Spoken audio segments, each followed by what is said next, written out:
Good morning, good afternoon, or good evening, comrades. If you are here, it is the result of your wandering. And I realize that with this content, we at Fluid Factory may be shouting into the void. However, we too are wandering, not lost.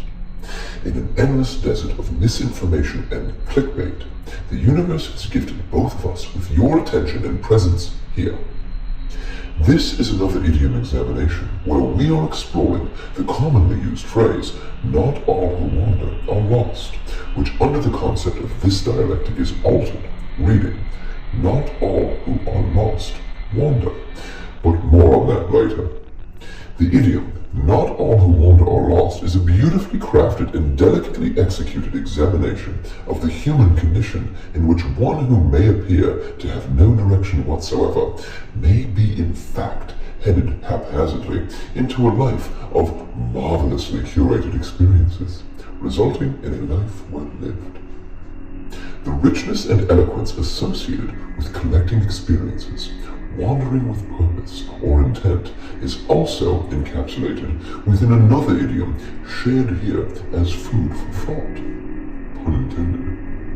Variety is the spice of life. Flipping that idiom is a net neutrality, as the spice of life is indeed variety. At any rate, "not all who wander are lost" is a saying minted by J.R.R. Tolkien in his Lord of the Rings series.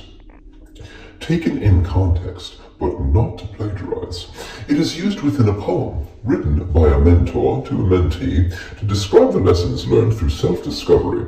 As long as you're seeking to discover, you are not lost. By direct contrast, "not all who are lost wander" speaks directly to the commonplace, vast, and widespread ignorance seen throughout modern society, standing out strongly among religious and pop culture idolizing sects for similar and different reasons, alike or unalike. The most concrete example of this in terms of religiosity is that most holy texts and those who ascribe to them believe that a single book and the words contained within offer the Alpha and the Omega, the beginning and the end, and the descriptions of all problems and the solutions that follow. However, thinking in this way, these people may appear steadfast and not lost, and while both may be true upon appearance, even the untrained skeptic can easily comb through the barbarism, sexism, misogyny, and racism, and come to the determination that these God-botherers are not wandering because they're lost. They are stuck in a single track group thinking that by design excludes experience and discounts any and all cultures but their own, ostracizing at the onset and engineering simple-mindedness rooted in fear, further rooted in ignorance.